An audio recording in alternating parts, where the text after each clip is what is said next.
Hi everyone, आज है day 16 of 85 days challenge till UPSC prelims 2026। इसमें मैं करता क्या हूँ, मैं रेगुलरली एक वीडियो अपलोड करता हूँ जिसमें मैं बताता हूँ कि मैंने 8 घंटे के स्टडी चैलेंज में डेली कितना पढ़ा और कितना अचीव किया। सो स्टार्ट करते हैं। सुबह 8 से 9 मैं रेगुलरली योगा करना पसंद करता हूँ, लेकिन आज 16 डे को मैंने नहीं किया क्योंकि मुझे लास्ट 2 डेज से जो है फीवर हो रहा है। जिसकी वजह से मैं सोकर नहीं उठ पाया था।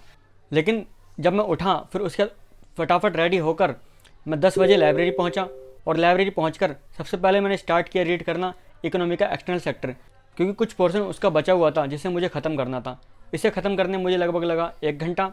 उसके बाद मैंने लगभग 11 बजे से 1 बजे तक जो है टेस्ट नंबर 22 जो कि 2025 में दिया था मैंने विजन का इकोनॉमिक्स का, उसके मैंने डाउट क्वेश्चंस देखे और ये डाउट क्वेश्चन मैंने देखे 11 से 1 तक, और फिर हाफ आवर लंच के बाद मैंने 1:30 बजे से 2 बजे तक भी देखे।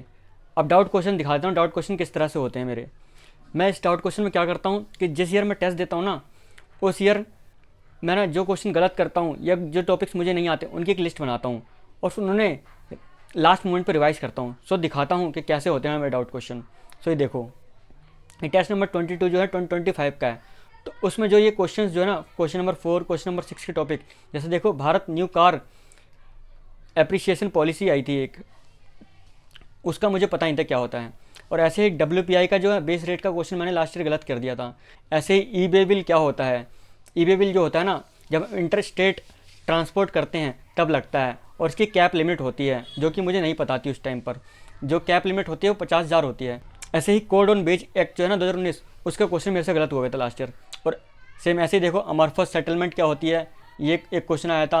और top tourist country to India कौन कौन सी हैं, टॉप 5 टूरिस्ट कंट्री। सो उसमें सबसे पहली जो है वो बांग्लादेश है, दूसरी USA है, तीसरी UK है, चौथी कनाडा, 5वीं ऑस्ट्रेलिया।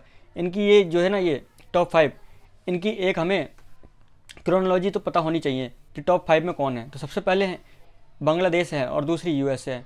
ऐसे ही ग्लोबल डिपॉजिटरी रिसिप्ट क्या होती हैं, ये तो हमें पता है, मोस्टली हम पढ़ भी लेते हैं, लेकिन इसके ना एक कॉम्प्लेक्स क्वेश्चन था वो मेरे से सॉल्व नहीं हुआ था।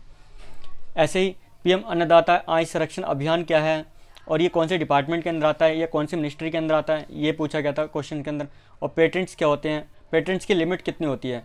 सो एवरी पेटेंट जो होता है ना वो 20 ईयर के लिए होता है। ये मेरे से गलत हो गया था लास्ट ईयर, ये मैंने आज देखा। फिर PM किसान सम्मान निधि केंद्र क्या है, ये इस पर क्वेश्चन है।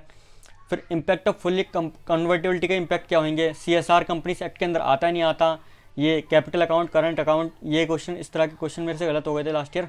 WTO सब्सिडीज़ कितनी तरह की होती है ना, एम्बर बॉक्स, ग्रीन बॉक्स और ब्लू बॉक्स, रेड बॉक्स।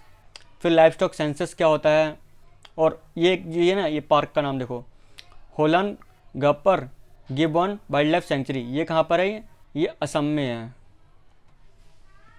और ऐसी साइबर सिक्योरिटी रिपोर्ट कौन रिलीज़ करता है, तो ये certain computer emergency response team करता है।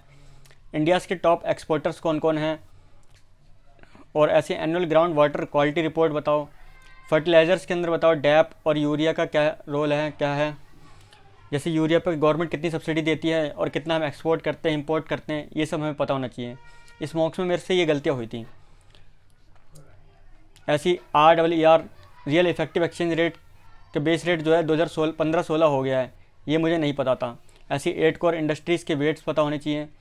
इंडिया ट्रेड सर्विसेज कितने % करता है, ये एक स्टेटमेंट पूछ सकते हैं कि इंडिया जो ना ट्रेड करता है सर्विसेज में 10% ऑफ वर्ल्ड। सो ये गलत है, तो इसका आंसर जो है 4.3%। ऐसी FDI जो ना, कौन से स्टेट्स जो है ना FDI सबसे ज़्यादा रिसीव करते हैं, जैसे कि ऑप्शन में आपको दे सकते हैं मुंबई, गुजरात, कर्नाटका। सो इसमें सबसे ज़्यादा FDI रिसीव करता है मुंबई और सेकंड कर्नाटका है। ऐसी प्राइमरी एग्रीकल्चर क्रेडिट सोसाइटीज़ के ऊपर क्वेश्चन जो आए थे वो मेरे से गलत हो गए थे। सो ये मैंने रिवाइज़ किया टेस्ट नंबर 22 के 2025 के अंदर। फिर उसके बाद हाफ आवर लंच के बाद 2 बजे से मैंने 3 बजे तक ना बायोडाइवर्सिटी देखा PT 365 के अंदर जो टॉपिक है, क्योंकि जो एनवायरनमेंट जो है ना वो मोस्टली करंट अफेयर बेस्ड ही आता है। सो PT 65 पे मैं ज़्यादा फोकस कर रहा हूँ एनवायरनमेंट के अंदर। और फिर ऐसे ही सेम मैंने जब ये 3:30 तक देख लिया, फिर 3:30 के बाद ना 3:30 से 5 बजे तक मैंने देखा टेस्ट नंबर 26 जो इसी ईयर का है विजन का। उसके मैंने क्वेश्चंस देखे जो कि मुझे वो क्वेश्चन जिनके मुझे पता ही नहीं था ये टॉपिक कहाँ से आया है, या फिर जो टॉपिक जो है करंट अफेयर से होगा और जिसका मुझे कुछ पता ही नहीं होगा, उस तरह के देखे। जैसे लिस्ट बना रखी है ना, ऐसे मैंने एक और इसकी भी लिस्ट बना रहा हूँ टेस्ट नंबर 26 की। जन फिर इसके बाद मैंने 5 से 6 करे सी सेट के टेस्ट नंबर 10 के बचे हुए क्वेश्चंस रीजनिंग के। देन उसके 5 से 6:30 तक ये सब ख़त्म करने के बाद मैं घर आ गया, और आज मैंने इतना ही किया।